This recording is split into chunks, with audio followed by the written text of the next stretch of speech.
Gloria a Dios. Dios los bendiga, hermanos, en esta mañana. Damos gracias a Dios por un día más de vida y porque Dios nos concede en su grande misericordia una vez más estar aquí. Amén. Vamos a dar comienzo a esta escuela dominical y yo le invito para que abra su Biblia, por favor, en Segunda de Pedro, capítulo 1, versículo 5. Segunda carta de Pedro, capítulo 1, versículo 5. Le damos lectura a este pasaje y así iniciamos. Bienvenidos a la casa de Dios en esta mañana. Estamos contentos de verles, hermanos, una vez más. Gracias a Dios por ello. Segunda de Pedro 1:5, me indica con un amén cuando lo tenga listo. Dice así la palabra del Señor: vosotros también, poniendo toda diligencia por esto mismo, añadid a vuestra fe virtud, a la virtud conocimiento, al conocimiento dominio propio, al dominio propio paciencia, a la paciencia piedad, a la piedad afecto fraternal y al afecto fraternal amor. Porque si estas cosas están en vosotros y abundan, no os dejarán estar ociosos ni sin fruto en cuanto al conocimiento de nuestro Señor Jesucristo. Hasta ahí, mi hermano. Con fruto, amén. Dios quiere que llevemos fruto. Vamos a orar en esta mañana y ponemos esta escuela dominical en las manos del Señor.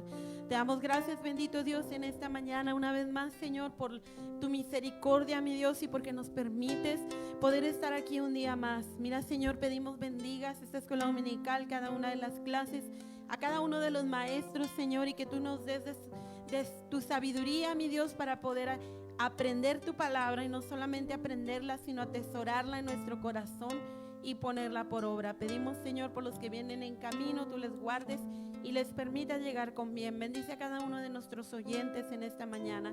Mira, Señor, que tu Espíritu Santo venga a traer edificación sobre cada uno de nosotros. Te damos gracias en el nombre precioso de Jesús. Amén. Amén. Cantamos un canto y así, hermanos, pasamos a nuestras clases. Vamos a decirle gracias, Señor, porque tu mano me sostiene. Tu mano me sostiene. Tu espíritu me alienta. Siempre en victoria tú me llevarás. Tu mano me sostiene. Tu espíritu me alienta.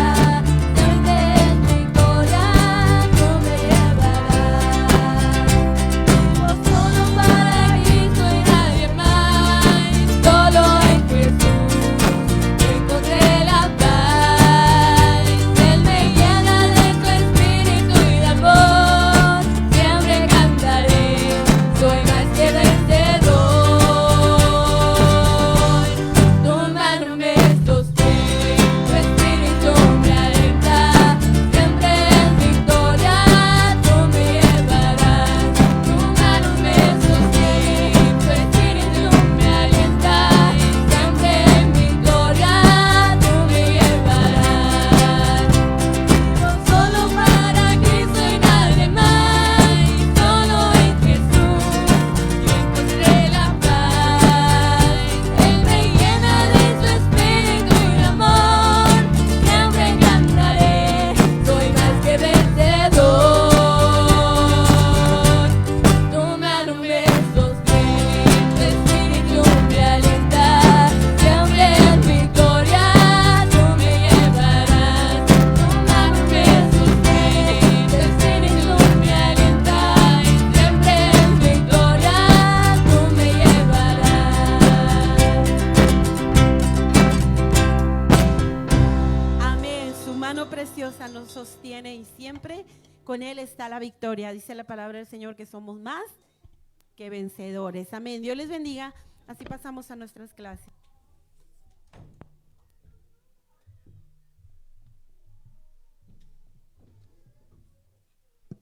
Gloria a Dios. Sí. Buenos días, hermanos. Dios les bendiga. ¿Cómo están? Siéntese, por favor. ¿Cómo ha estado su semana, hermano? ¿Cómo estuvo su semana después de el famoso Black Friday, hermanos? Oiga, ya no fue como el año pasado, ¿verdad? Que la gente se aglomeraba por ir a agarrar una tele y un tostador y un sartén eléctrico y unas cobijas. un comal. Parece ser que este año hubo un poco más de prudencia en ese aspecto por la situación. Pero bueno, si usted aprovechó algo de oferta, qué bueno, hermano. Qué bueno que estamos aquí en la casa de Dios y ya estamos por cerrar el año, hermanos. Y todavía no hace frío, esto es preocupante, ¿verdad? Muy preocupante. No quiero celebrar la Navidad como en Hawái, hermanos. La verdad, no quiero. Yo sí quiero que se sienta el frío, en mi opinión, y por lo menos lo necesario, ¿verdad? Para estar ahí por la ventana tomándose una tacita de chocolate o de café o de canela champurrado, pero disfrutar de estas épocas. Qué bueno que está aquí, hermano, en la casa de Dios. Y quisiera preguntar, para dar inicio a esta escuela dominical, ¿cuál fue la clase, la parábola que vimos la semana pasada? ¿Alguien que me quiera ayudar? ¿Cuál parábola, hermano Daniel? El precio de seguir a Cristo. Y veíamos en esa parábola cómo es que Cristo, estando en la tierra, a sus oyentes, a sus discípulos, al cristianismo de la actualidad, le enseña que tiene un precio seguir a Cristo. Y yo creo que ese precio, hermanos, nosotros debemos de figurarlo en nuestra vida diaria, que vale la pena, más que la pena, por así decirlo, hacer las cosas bien en nuestra vida cristiana. Esta semana, hermano, vamos a dar continuidad a otra parábola más. Y tengo que reconocer que desde que empezamos el año, desde enero, que arrancamos con estas parábolas, lógicamente ya vamos como en la semana número 46, 47, lo cual significa que hemos visto cerca de casi 40, 30 y tantos, 40 parábolas, hermanos, o 30 y tantos. A pesar de que algunas parábolas son lo que algunos teólogos le llaman trilogías, como la que vamos a ver ahora, algunas yo las he juntado, pero otras las he separado. Así que esta semana vamos a ver una de las parábolas, yo creo que son más predicadas en todos los tiempos, me atrevo a creer, y precisamente es la parábola. A ver, Eric, dame ahí, hijo, imagen. Tienes que ponerme en PowerPoint, hijo.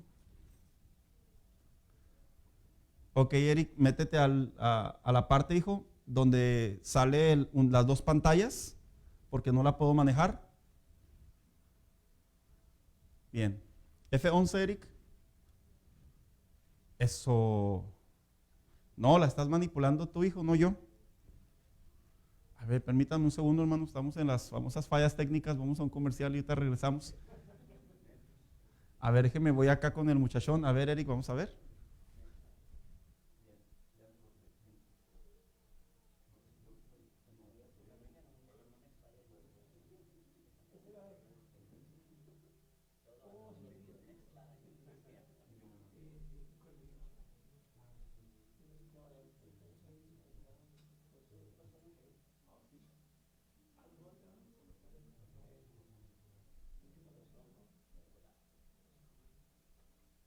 Bien, hermanos, ya volvimos. Yo sé que pareció casi la hora, pero no, solo fue unos segundos. Qué bueno que ya estamos de regreso. Vamos a estar viendo precisamente la parábola conocida como la oveja perdida o la parábola del buen pastor. ¿Quién la ha leído, hermanos? Yo creo que todos, ¿verdad? La hemos escuchado predicar, hemos leído acerca de ella, inclusive hay hasta una canción muy antigua. ¿Cómo se llamaba esa canción? ¿Quién recuerda el título? Visión pastoral es el título correcto, pero acá entre nosotros la conocemos como la oveja perdida, pero su título real es Visión pastoral.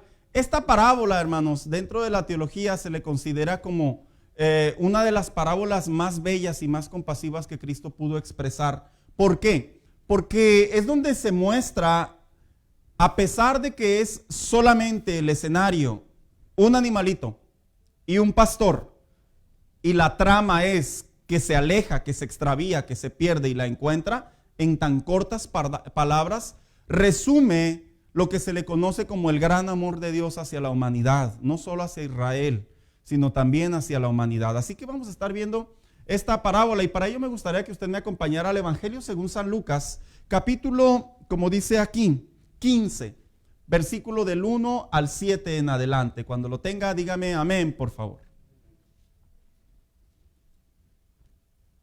¿Ya lo tiene por ahí? Bien, dice la Biblia de la siguiente manera. Se acercaban a Jesús todos los publicanos y pecadores para oírlo.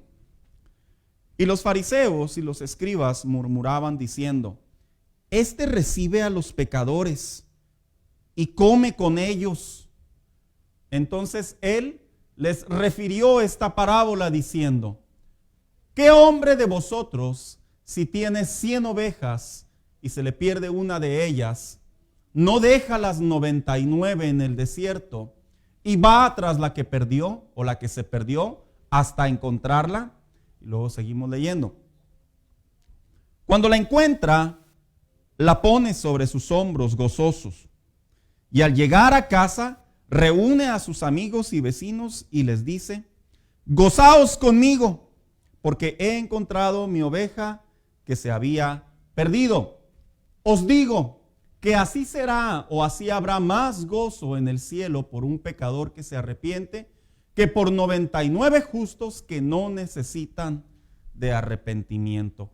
Esta parábola, sin duda alguna, es una de las parábolas que podemos llegar a la conclusión, hermano mío, en donde no solo se muestra el gran amor de Dios hacia Israel, sino también el gran amor de Dios a la actitud del pecador. Así que a manera de introducción vamos a leer lo siguiente. Dice: considerada por los teólogos una de las más bellas parábolas contadas por Jesús, donde se ilustra el amor y la compasión de Dios por el pecador, es una respuesta de Jesús a los fariseos al ser cuestionado por comer con los pecadores.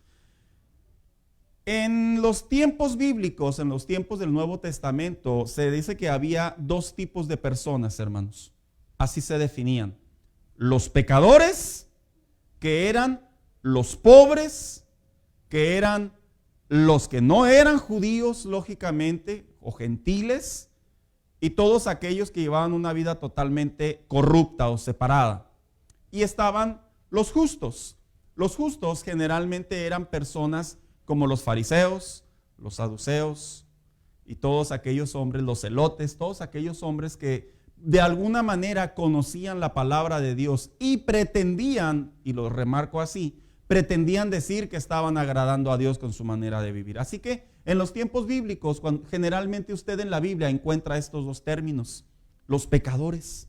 Como que pareciera ser que aquel que era un pobre, aquel que era una viuda, aquel que tenía problemas físicos, era un pecador. Porque recuerde que en los tiempos bíblicos una persona que padeciera una enfermedad, lo que se le llama ya sea cronológica o hereditaria, era una persona que era considerada para los judíos como alguien que cargaba el pecado de sus padres. Así que automáticamente pasaban a ser pecadores. Los judíos, los maestros de la ley, estaban generalmente peleando con Jesús, un maestro más entre ellos.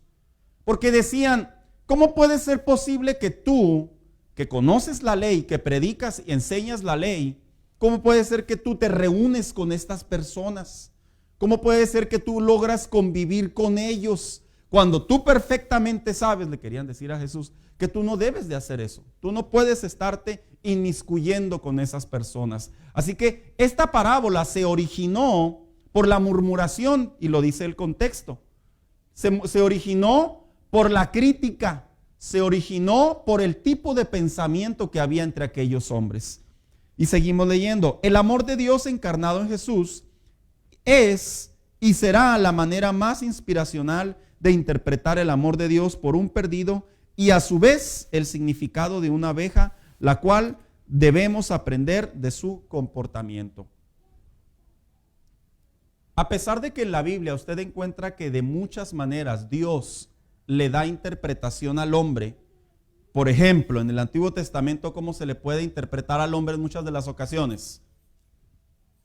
Como un guerrero. Otra manera,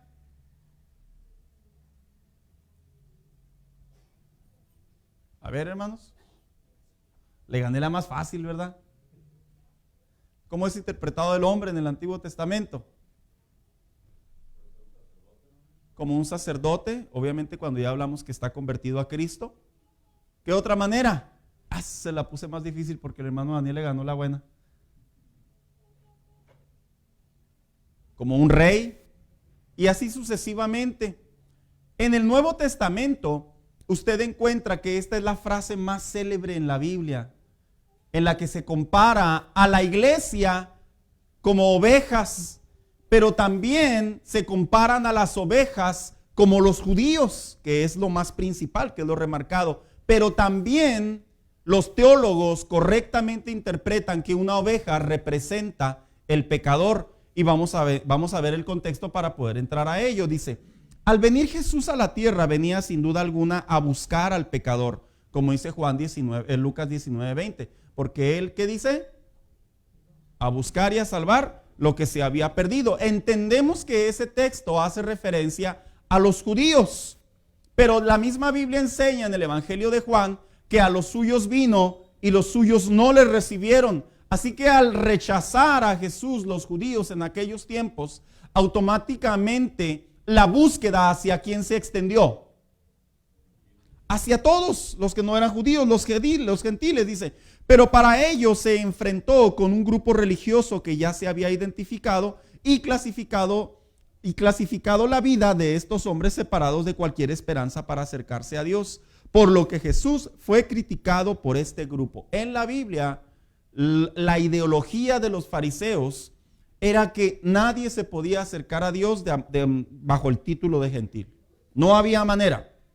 Eran hombres, por así decirlo, excomulgados. Pero no solamente los no judíos, sino también los que tenían imperfecciones o pobreza, o que estaban en un ejemplo, un publicano. Ellos prácticamente ahora sí que ya estaban destituidos de la gracia de Dios. Así es como se pensaba entre los fariseos. Y Jesús, quiero que proyecte una vez más conmigo, conviviendo con ellos, hablando con ellos, enseñándoles a ellos. ¿Cómo no iba a traer un alboroto de crítica, una lluvia de crítica, una avalancha de crítica, si Jesús básicamente, siendo judío, estaba trayendo su gracia para con los demás que no fueran judíos? Y luego seguimos leyendo. Por lo que Jesús fue criticado por este grupo. Así que Jesús explica cuál es el sentir de Dios por el hombre que no ha encontrado salvación. Y viene la pregunta, ¿por qué una oveja? Bueno, las ovejas en su naturaleza se dice que se desvían de su grupo con facilidad, hacen menos caso y una vez alejada y perdida son incapaces de encontrar el regreso a la manada. ¿Sabía usted que esto por naturaleza en el instinto de una oveja es cierto, hermanos? Qué interesante que la gran mayoría de los animales, los más comunes que nosotros tenemos en memoria, la gran mayoría de los animales sí recuerda su camino de regreso. Dígame un animal que conoce su camino de regreso. El perro, el gato, el caballo, y la lista se puede extender, pero la oveja se cree, de acuerdo a los años que han pasado, que el instinto de este animal le es muy sencillo, muy distraída, que una vez que se aleja de la manada, este animal no simplemente ya no busca la manera de retornar, sino se aleja más por error, por así decirlo. Así que esta actitud que la Biblia habla pareciera ser, como dice aquí, lo que relaciona profundamente con la actitud de las ovejas con el pecador. El hombre se ha desviado de su Creador desde el principio, desobedeciéndolo. A través, dice, y esta separación, lejos de buscar su camino de regreso, el hombre se pierde con frecuencia. ¿Usted se ha preguntado por qué al hombre le cuesta tanto trabajo buscar a Dios? Al que no tiene a Cristo. ¿Por qué le cuesta tanto trabajo? A ver, ayúdenme, hermanos. A ver, Alex. Por no querer renunciar. Buen punto. Por incredulidad. Hermano Daniel. Están separados, desconocen. Oscar. Ignorancia, necedad. Víctor.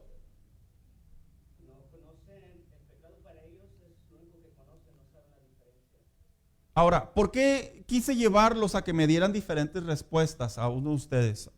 Por lo siguiente, hermanos, porque es importante que en esta parábola no solamente comprendamos el amor de Dios hacia las ovejas, sino también esta parábola tiene una representación de cuál debe ser nuestra conducta hacia el pecador. ¿Quién no ha tratado con personas que no tienen a Cristo en su corazón? Ahí me voy a enfocar yo. Que no tienen a Cristo en su corazón y cómo son problemáticas sobre nosotros. Mucho. que ¿cuántas veces no nos han sacado de quicio? ¿Cuántas veces, dijo alguien por ahí, no nos han hecho bajar de la cruz? ¿Cuántas veces no nos han hecho hablar de más? ¿Cuántas veces no nos han hecho hacer cosas que no debemos? Cuando todo se resume en que una persona que no tiene a Cristo en su corazón es una persona que constantemente se está alejando de la verdad. A lo que significa, como dice acá Alex, ¿cuál fue tu punto de vista, Alex? Una oveja en su instinto, por así decirlo, no busca el regreso. En su descuido no busca el regreso. Y si lo llevo a la aplicación espiritual en un pecador, hermanos, un pecador en sí no tiene ese sentir de buscar a Dios por voluntad propia, que puede existir, pero es muy baja la probabilidad. Generalmente cuando la gente se acerca a Dios, ¿por qué se acerca? Porque la ve cercas, por necesidad. Pero la realidad es que vivimos en una sociedad, por todas las épocas de la humanidad, que si por ellos fueran, ellos se alejan de Dios, ellos le dan la espalda a Dios, ellos no quieren a Dios en sus vidas. Por lo tanto, cuando vemos en la Biblia esta parábola y que Jesús hace la comparación de una oveja con el pecador, no solo con el judío que se apartó y que vivió en idolatría y que le dio la espalda a Dios y que le renunció a la santidad a Jehová, no solo por lo que representa la gracia o por lo que representa el gentil, no, sino el pecador en sí tiene en su vida la tendencia de rechazar, de rehusar, de volver a buscar, lo que nos debe de llevar al pensamiento, una vez más lo digo, cada vez que nosotros nos confrontamos con un impío, una persona que no tiene a Cristo, un hijo del diablo, que aplica para cualquier término, pero se escucha muy feo, pastor, pero es la verdad, un hijo del diablo no es el que anda matando, un hijo del diablo es alguien que no tiene a Cristo. ¿Cómo le dice a usted al que no es su hijo? Pues que no es mi hijo. ¿Y al que es su hijo? Mi hijo o hija. De la misma manera, el pecador tiene esta tendencia y esta conducta, pero aún así cuando el pecador, la oveja, tiene la tendencia de rechazar, de rehusarse, de no buscar voluntariamente, de ignorar, de no querer reconocer la verdad, lo que la Biblia sí enseña es que Dios va y los busca. Ahora, ¿por qué lo tengo que decir de esa manera? Porque esa es la misma naturaleza que una vez lo que nosotros tenemos a Cristo debemos de experimentar, hermanos.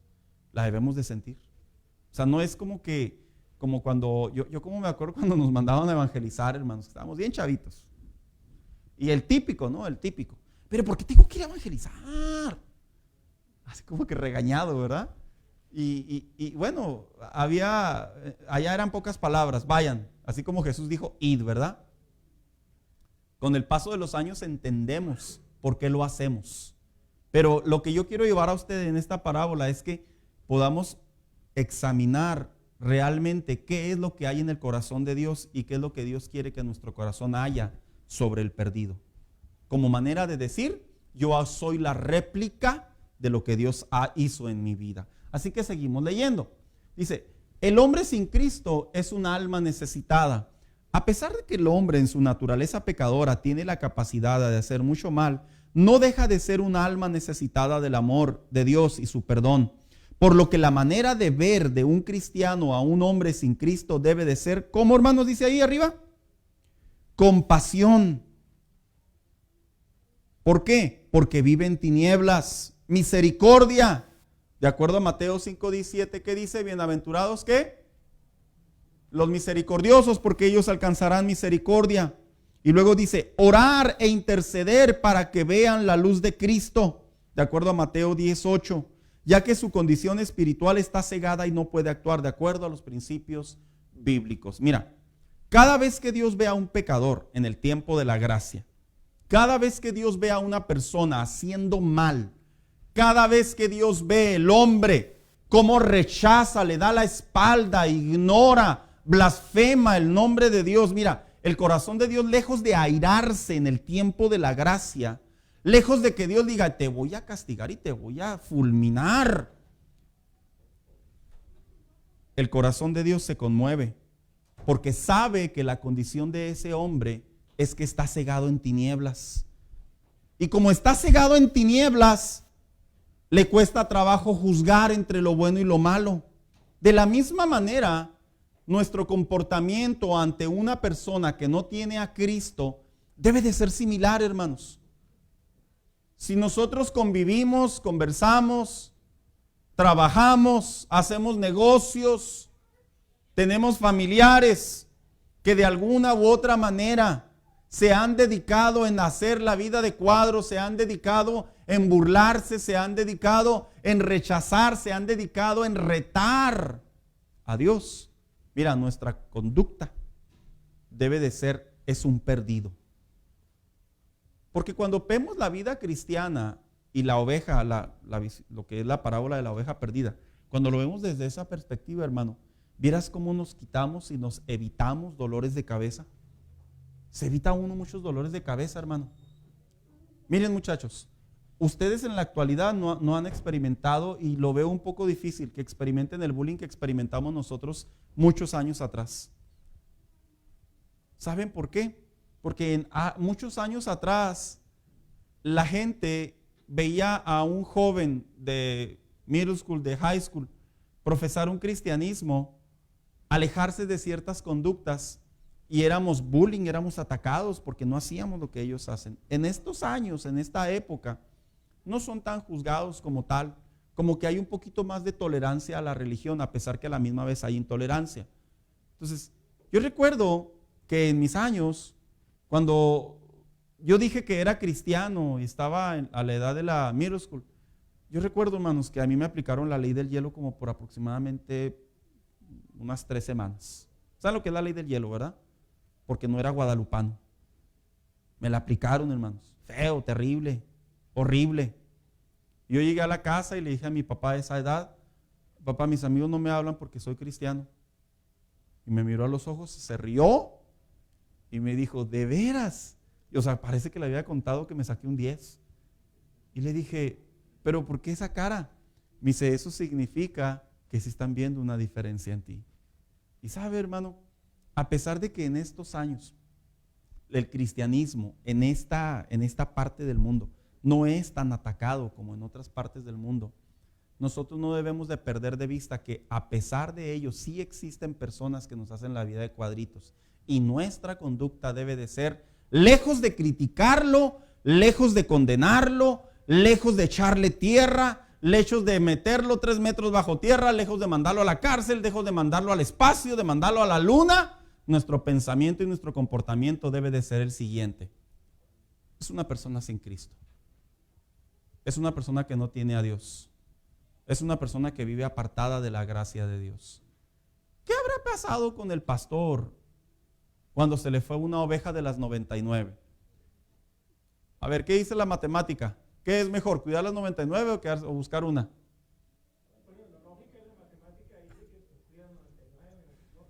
Exacto, la lógica y la matemática dice: cuida la tuya, las tuyas. Bueno, pues como dice la canción, ¿verdad? De los 5 que tenía, ya nomás me quedan 4, pero bueno, me quedan. Pero aquí vemos la insistencia, la compasión y la misericordia de Dios, que a pesar lo perdido que esté el hombre, Dios sigue interesándose en su condición espiritual. Hermano Daniel.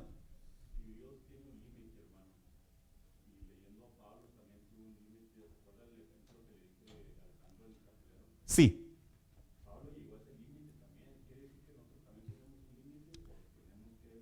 Fíjese que cuando nosotros hablamos de que nuestra conducta hacia un perdido debe de ser siempre mostrar compasión y misericordia, lógicamente nos referimos bajo los parámetros bíblicos.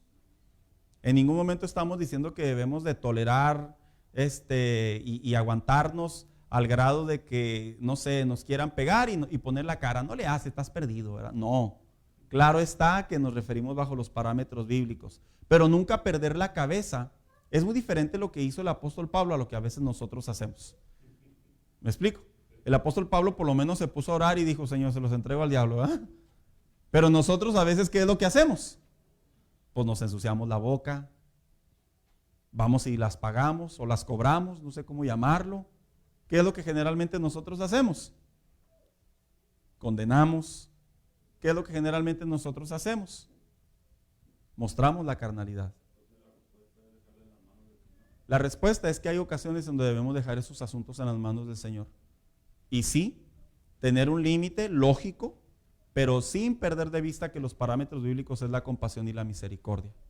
Porque esta oveja, de acuerdo a la historia que Jesús enseñó, esta oveja estaba alejada. Y al estar alejada, se iba a dejar de cuidar las 99, supuestamente. Pero él lo que muestra en esta parábola es la compasión que siente por solo una de ellas. Lo que significa la distancia y el grado que Dios siente amor por el pecador. No porque ame su pecado, sino porque lo que quiere hacer en él es que el hombre vuelva su rostro a Dios. Así que dice aquí, ¿cuáles son los ejemplos de Dios? Dice, ¿qué significa dejó a las 99? Nos muestra el fuerte sentir de Dios a la necesidad de que el pecador debe ser rescatado.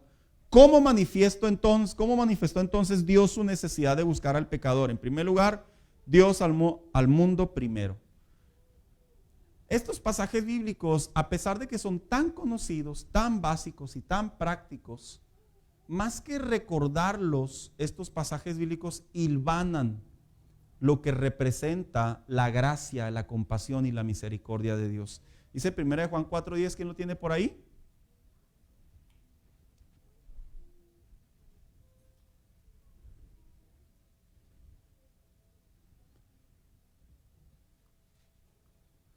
A ver, que lo tenga, lo lee, por favor.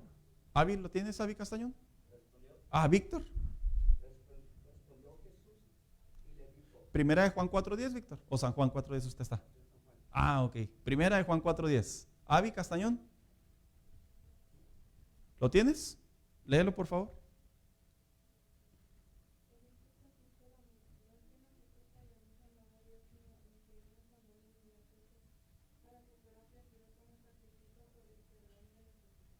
Entonces, el amor de Dios por un pecador es tan amplio en que Él es el primero que da el paso. No quiero que pierda de vista esa frase, Dios es el primero que da el paso. Después dice, lo amó a un grado inimaginable. ¿A qué grado nos referimos inimaginable?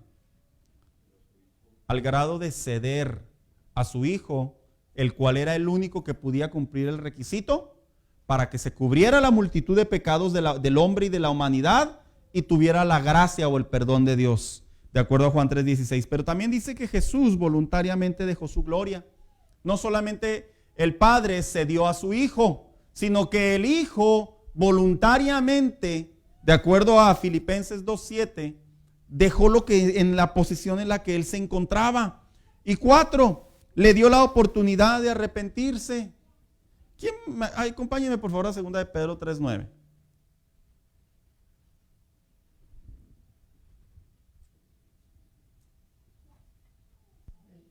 Por favor, léelo, Oscar.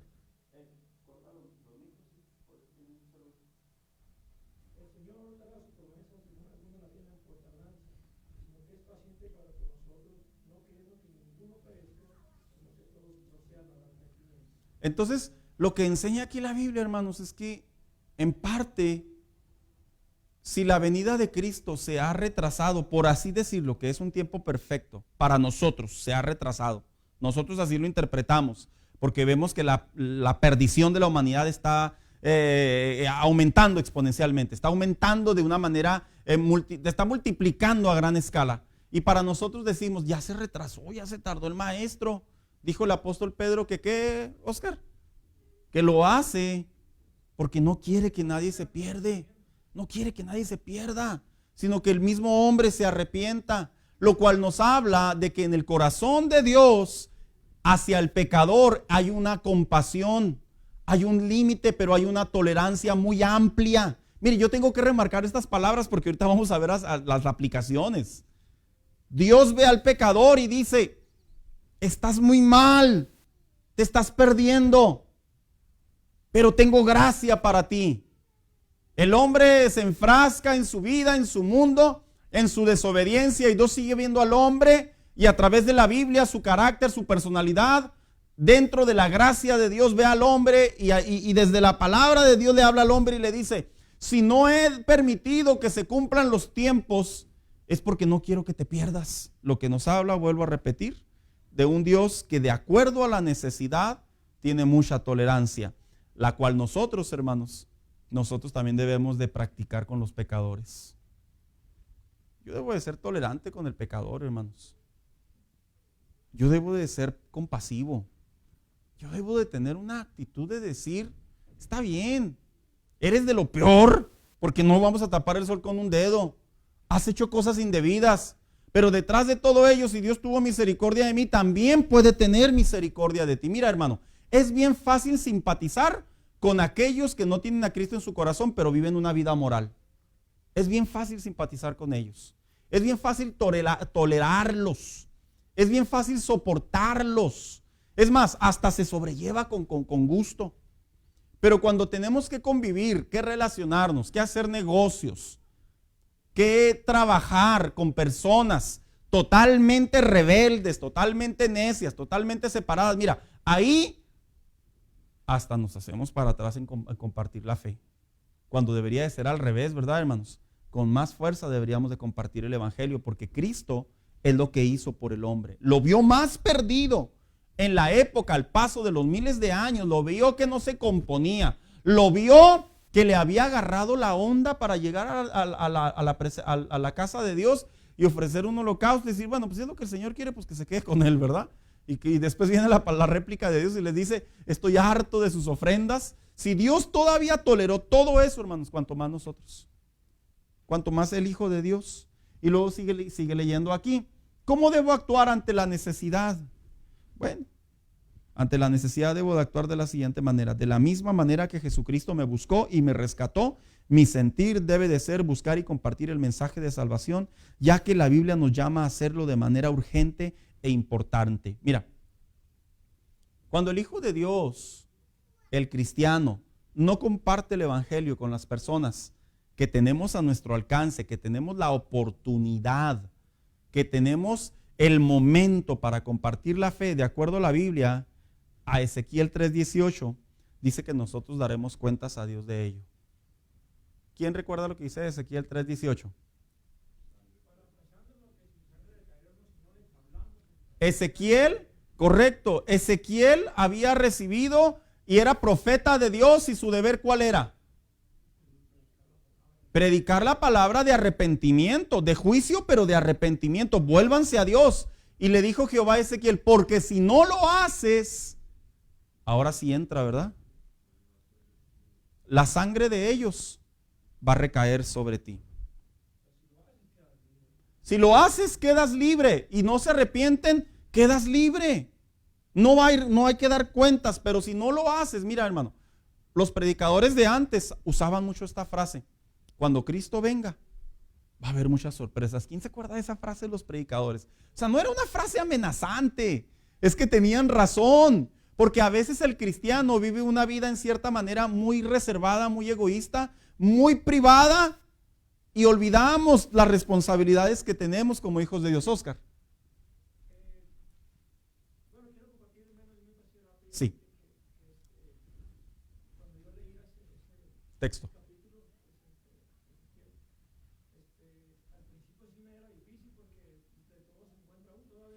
Todavía.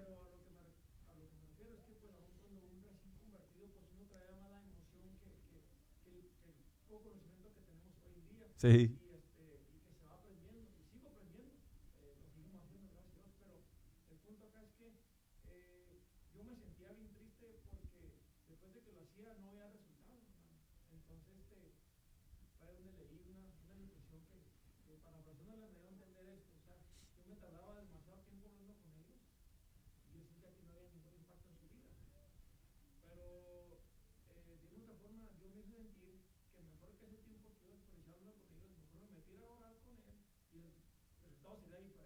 Buen punto.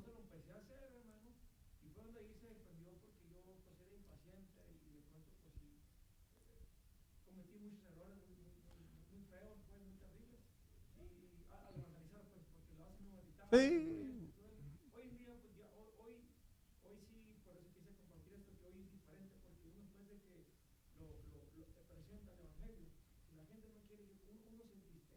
Sí.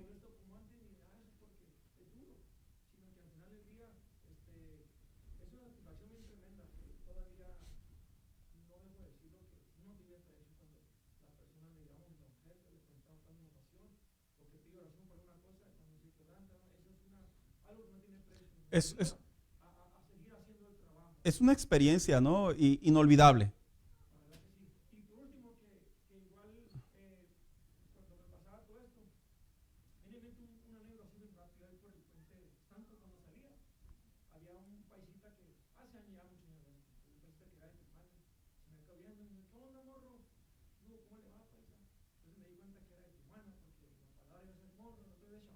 Ok.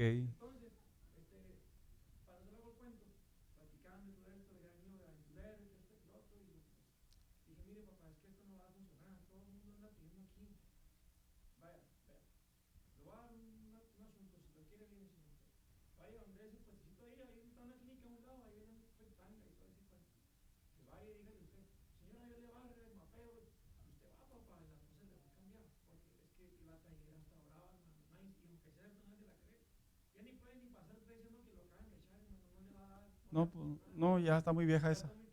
Eh,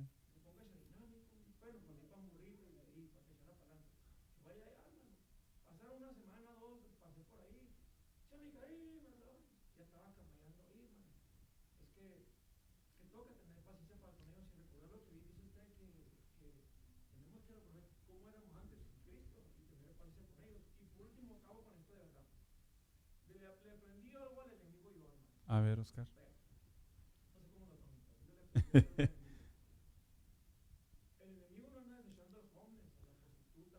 No, claro.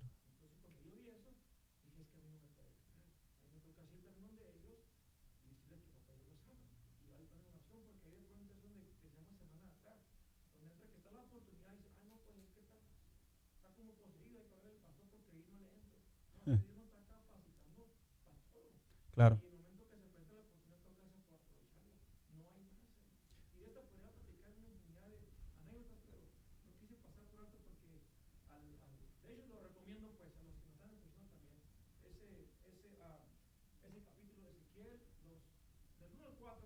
De hecho, sí.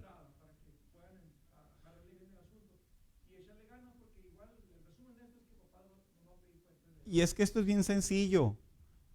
A ver, ¿saben a veces cómo yo veo estos pasajes bíblicos? Como cuando, como cuando se casan pues los novios, ¿verdad? Y le dice uno al otro, no, pues vamos a rentar un apartamento, a comprar una casa, yo qué sé. Y luego la pregunta célebre e inocente, ¿a poco hay que pagar biles? No, pues es que en mi casa yo nunca pagaba. A veces estos textos bíblicos, haciendo una analogía, yo así los veo con la inocencia de las personas cuando vienen a Cristo.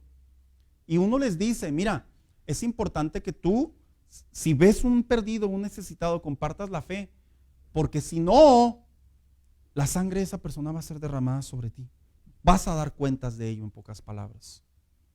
Y luego la gente nos mira. Esta señora que me cortaba el pelo, por años me cortaba el pelo, hermano, estaba bien chavalito. Y me gustaba como me lo cortaba, hasta que un día ya fui y ya no estaba. Y dije, pues ¿dónde quedó la ceñito? Pues, es la única que yo dejo que meta mano a los chinos aquí. Y no, pues la ceñito ya estaba en el hospital. Voy, la visito. Me dijeron, alguien está allá arriba, no puede subir. Ya ve cómo es allá Juárez, ¿verdad? Nomás uno sube y baja y todas esas cosas. Y yo sabía, hermano, que yo me podía quedar a esperar. Y yo sabía que la señora me iba a reconocer porque me iba a cortar el pelo cada 3 semanas. Hoy de casado ya me lo corto cada 3 meses. Ya la economía cambia. Pero yo recuerdo, hermano, que yo me podía quedar a esperar. Y yo sabía que la señora se iba a acordar de mí. Porque ya tantos años cortándome el pelo, hermano, ya me conocía a la señora hasta por nombre. María Luisa se llamaba la señora. Y yo recuerdo que simplemente le dije a Dios, me justifiqué y le dije, bueno, pues yo vine, no entré, ni modo. No aguanté ni 5 minutos y me salí, hermanos. A las 3 semanas que vuelvo a ir a cortarme el pelo y me van diciendo que falleció, créame, hermano, a mí se me vino para abajo la sangre. Yo dije dentro de mí, era mi deber esperarme. Yo creo que todos tenemos eventos así, hermanos. He ahí la importancia de darnos cuenta que el día de salvación es hoy. ¿Quién más llevará el mensaje de salvación? Si no lo hacemos nosotros, ¿quién más les va a hablar del evangelio, verdad, hermanos? Un perdido, un impío. Si nosotros no lo hacemos, alguien más lo va a terminar haciendo, pero ¿de quién es el deber? de nosotros. Después dice la Biblia que una vez que va y deja las 99, dice, al hallarla la pone sobre sus hombros, gozoso. Lo que dice lo siguiente, lo que deja en claro que no hay reproches sobre la mala decisión de haber dejado el redil o alejarse de Dios, sino que muestra alegría y seguramente al hallarla la revisó y debió sanarla. Esta historia, a pesar de que es una historia, cuando dice la Biblia que la carga sobre sus hombros, ¿por qué se carga un animal sobre los hombros? Para dos cosas nomás. Para darle chicharrón y para llevarla porque la acabaron de sanar. Esta oveja no iba al matadero. Esta oveja, de acuerdo a la historia, iba a volver a su lugar con las demás ovejas. Pero aquí lo que se muestra es cómo Dios actúa. Y dice el salmista, precisamente en el Salmo 147:3, que Él es el Salvador de los quebrantados, hermanos. Lo cual nos habla de que el hombre, cuando es encontrado por Dios, no hay reproche por su actitud incoherente anteriormente. Lo que tuvo que cargar sobre sus hombros para llevarla nuevamente a su redil junto con las demás y así ser protegida y apacentada nuevamente por el buen pastor, que dice Juan 10:9, ¿verdad? Que Él es el buen pastor. Pero la pregunta aquí entraría a lo siguiente: ¿cómo debe ser el corazón de un discípulo al rescatar a un perdido? Una vez me dijeron a mí, y se me quedó muy grabado, cuando tú hablas de Cristo a alguien conocido o desconocido y le entregas su vida a Cristo, tú ejerces un deber, a mí me dijeron. Y yo dije, pues qué, no se trata nomás de hablar y ya. Me dijeron, no, tú tienes el deber de que esa persona sea canalizada a una iglesia o de que esa persona encuentre una iglesia. Es que es bien sencillo, hermano, nomás decirle a alguien, déjame orar por ti, ya, se fue, ya, la paloma voló. Claro, ¿verdad? De hecho, sí. Y es que lo interesante aquí, Oscar, es que el deber de un cristiano, generalmente compartimos la fe, inclusive hasta oramos por alguien en la calle. Pero se limita tanto, hermanos, en que solamente oramos por ellos. No, la Biblia dice que ejercemos una responsabilidad y dice, una vez que compartimos el mensaje de salvación en cualquier lugar donde lo hayamos hecho, es nuestra responsabilidad dar seguimiento a ese corazón a través del discipulado, la visitación, con el objetivo de producir crecimiento y solidez espiritual, de manera que nuestra responsabilidad cristiana haya sido meramente o de manera apropiada. Precisamente, Pablo era un apóstol, y un apóstol, ¿qué significa? Un mensajero. ¿Mensajero de qué? De las buenas nuevas. Pero también apóstol era alguien que ejercía doctrinas sobre las iglesias o sobre los oyentes. Lo cual lleva a la siguiente conclusión, que el cristiano cuando comparte la fe, si nosotros atendiéramos unos minutos a esas personas que les hablamos de Cristo, hermanos, y les dijéramos, mira, esta es la dirección de la iglesia, acompáñanos. Mira, nos gustaría que alguien te visitara. Mira, sería bueno que hablaras con alguien. Y nosotros hacemos ese siguiente contacto, hermano. Viera las iglesias cómo aumentaríamos el número. Pero nosotros generalmente, ¿qué es lo único que hacemos? Nomás dar el mensaje. Ya me imagino a Dios diciéndole al hombre, ¿verdad? Pues ya te perdoné, ándale pues ya, camínale. No, la Biblia dice que el Espíritu Santo está con nosotros, hermanos. La palabra de Dios hace la parte de que le conozcamos y el Espíritu Santo hace la parte de que la comprendamos. Me dijeron a mí, cuando tú compartes la fe y alguien le entrega su vida a Cristo y tú ahí lo dejas por la paz. Fíjense cómo me lo interpretaron a mí. Me dijeron, es como dejar a un niño recién nacido en la calle. Qué manera tan más extraña de hacer una analogía a una persona recién salva. Pero si usted echa memoria y echa entendimiento, tiene mucho sentido, hermano. Tiene mucho sentido. Porque no se trata solamente de compartir la fe y ya. ¿Qué hizo el buen pastor? Le dijo, bueno, ya está sana, aquí te dejo y me regreso por los 99. Y el propósito de llevarla, ¿cuál era? Seguirla apacentando, seguirla discipulando. Y luego dice aquí, ¿verdad? Gozo en los cielos. Vamos a ver qué impacto se produce ya para finalizar básicamente. ¿Qué es lo que se produce cuando un pecador se arrepiente? Dice, un corazón arrepentido de sus pecados y hacer a su Señor, a Jesucristo, su Señor y Salvador, en los cielos produce un gran gozo. Esto significa que se arrebata un alma de las tinieblas. Vamos a ver así brevemente. Hay muchos más, pero yo solo quise aportar 5 de lo que sucede cuando alguien le entrega su vida a Cristo. Es arrebatada de las tinieblas. Su nombre es escrito en el libro de la vida. Inicia una nueva vida en Cristo. Es llamado hijo de Dios y se une a la gran familia de la fe.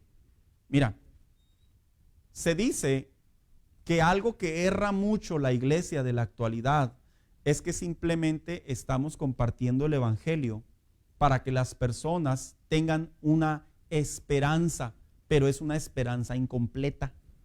Porque una esperanza completa es una esperanza que da seguimiento. ¿Sí me explico? A ver, figúrese lo siguiente: se está hundiendo un barco y luego va el helicóptero y vuela sobre de él y dice, ya llegamos, pero no les avienta la soga. Entonces es una esperanza falsa. ¿Qué gano que estés acá arriba de mí y me sienta que me van a ayudar si no me avientas la soga? Así le sucede a la gran parte de la iglesia en la actualidad. Solamente nos dedicamos a dar esperanza, pero no damos seguimiento para culminar al discipulado sobre esas personas. Todos estos cambios, cuando una persona viene a Cristo, se producen, hermanos. Se da cuenta que para Dios, por eso es que la Biblia enseña que hay fiesta en el cielo cuando un pecador se arrepiente. ¿En qué momento? En el momento que la persona ya viene y está aquí con nosotros como miembro o en la iglesia como miembro, no. En el momento de su arrepentimiento. Pero qué triste es, ¿verdad, hermanos? Tener una fiesta, vamos a hacer la analogía, una fiesta un viernes, le regalan un carro y luego el sábado va y lo choca, o se lo roban. No, pues estuvo deprimente. Así le sucede a la iglesia en la actualidad. Nos dedicamos a hablarle a la gente de Cristo, pero la gente ya no vuelve a la iglesia. Yo entiendo que hay infinidad de casos en donde es una persona que vive en otro estado, es una persona que vive del otro lado de la ciudad. Yo entiendo esos casos, yo los comprendo. Yo estoy hablando de utilizar nuestros recursos para que las personas sean discipuladas de la palabra de Dios. Después sigue diciendo, invitar a nuestro pastor. ¿A qué se refiere? Imitar, perdón, a nuestro pastor. El deber de la iglesia es predicar el evangelio por los diferentes medios posibles, sin importar la raza, idioma, ideología, condición espiritual. Hemos sido llamados a compartir el evangelio de la paz. Tenemos la autoridad y el respaldo de Dios para hacerlo. No olvidemos que mientras el pecador está alejado de la gracia, está exponencialmente expuesto no solo a vivir en tinieblas, sino a ser devorado por Satanás. ¿Por qué será que si Satanás sabe que su destino ya es el infierno, fíjese lo que le voy a decir, y su naturaleza es destructora, ¿por qué será que no agarra a todos los que no tienen a Cristo y de una vez se los lleva? A ver, dice el hermano Daniel, porque no tiene ese poder. ¿Alguien más?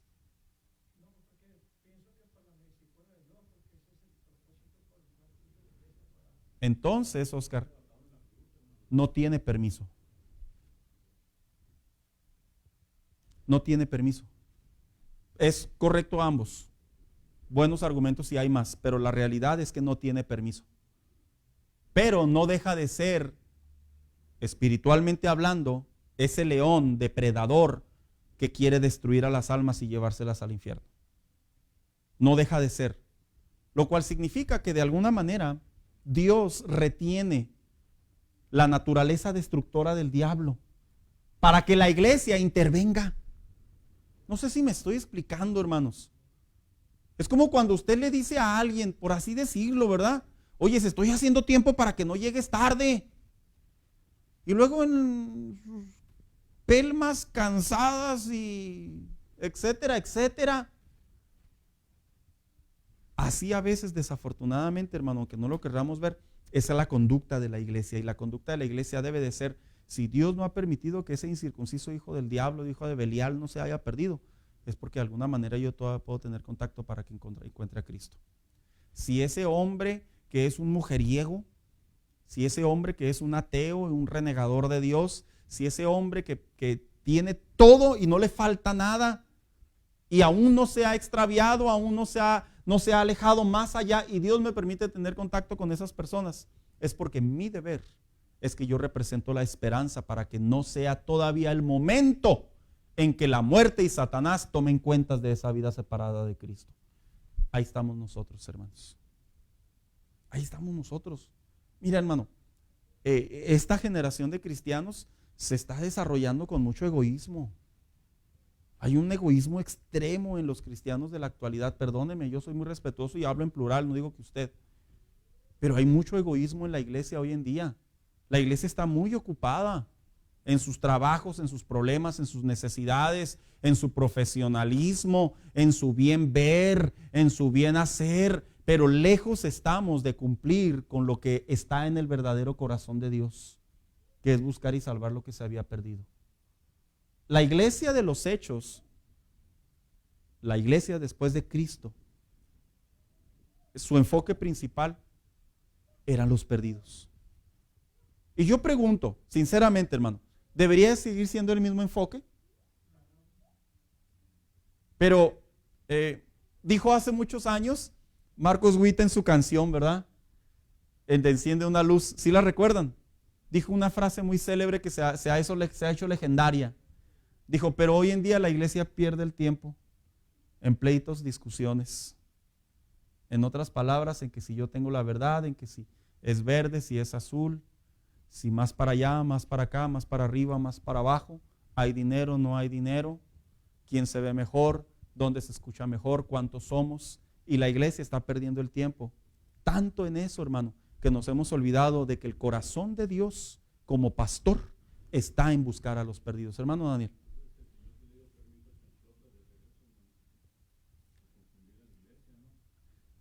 Vamos a verlo de la siguiente manera, hermano Daniel. La iglesia está expuesta a todo el sistema corrupto que el príncipe de las tinieblas está sobre de él, que es Satanás. La iglesia está expuesta, pero que la iglesia vaya y simpatice, agrade, pase por alto nuestra responsabilidad delante de Dios, ya es otro asunto. Pero de que Satanás sí, se me viene a la mente una conversación que tenía hace unos días. Es como cuando alguien, un ejemplo, tiene un arma en casa. Esa arma está protegida, está guardada, pero aquel que sabe dónde está, un ejemplo, un hijo, el esposo, la esposa, él sabe hasta qué grado puede ir a intentar violar candados e intentar usarla. De la misma manera, hermano Daniel, no necesariamente que Satanás tenga el permiso, es que a veces la iglesia lo ha cedido. Exacto, es como el fruto prohibido. Le dijo a Eva, es tu decisión. Ahí está, ¿la quieres probar? ¿Y qué dijo Eva? Pues vamos a darle, ¿verdad? Y pues le dio, y ahí estamos todos aquí en esta tragedia de la vida, ¿verdad? hermano Carreto.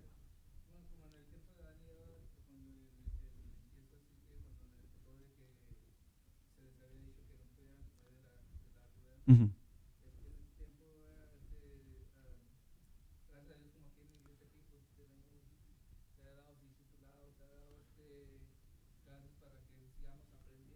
Hay opciones.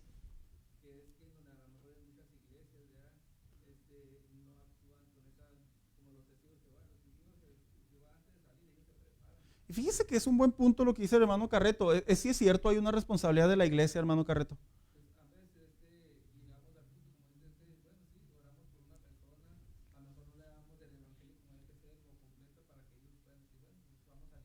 Uh-huh.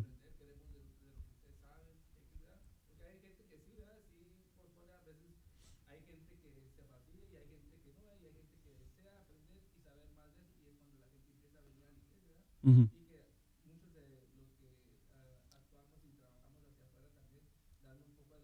Uh-huh. Sí. Correcto.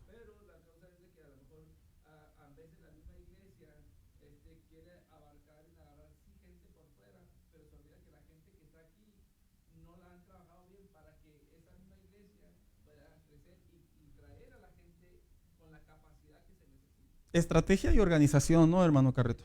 Definitivamente. Miren, hermanos, ya para concluir en un minuto a manera de conclusión. Hermanos, el corazón de Dios está enfocado en el perdido. Y Jesús dijo, busquen primeramente el reino de Dios y todo lo demás será por añadidura. Yo entiendo que todos tenemos y deseamos progresar en la vida, ya sea académica, económica, familiar, todos los ángulos que son parte de la naturaleza del hombre en la tierra. Pero al venir a Cristo tenemos un deber, y nuestro deber es ver al pecador, traerlo al conocimiento de Cristo y que conozca del Evangelio. Si Dios hizo fiesta cuando usted y yo nos arrepentimos, hay otros que también se necesita hacer fiesta por ellos. Y dice, nuestro deber como cristianos y como iglesia de Cristo es desarrollar el sentir pastoral como hombres y mujeres salvos que hemos sido. Imitar a nuestro Señor y al ver la necesidad no dudar en solo compartir nuestra fe, sino que debemos de dar seguimiento a las almas rescatadas, ya que sea que hayan sido salvas o restauradas, un corazón ha sido perdonado, es un corazón agradecido. Y lo que decía el hermano Carreto es muy cierto. Tenemos el deber, hermanos, usar estrategias, usar organización y que nosotros como cristianos demos el fruto que la Biblia dice que debemos de dar. Póngase de pie en esta mañana, hermano. Vamos a dar gracias a Dios. Y yo sigo insistiendo, sigo luchando y no me cansaré como muchos de ustedes. La iglesia no solo se trata de cantar y de aprender. La iglesia es más allá, hermanos. Es más allá. La iglesia tenemos muchas aventuras que probar en Dios. Cuando le cuento a los muchachos las aventuras que yo vivía, miren, yo les voy a decir una cosa, muchachos. Hoy que ya tengo más edad, a veces en mis oraciones y le digo, Señor, pues hace falta así algo para contar ahora en estos años. O sea, no es que uno lo busque, ¿verdad? Y uno sea masoquista, pero es que si se ven experiencias en la fe, es porque Dios está haciendo algo, hermanos, con nosotros. Entonces vamos a darle gracias a Dios. Y en esta mañana yo le quiero pedir aquí a nuestro hermano Elizondo que nos despida en oración, hermano Elizondo.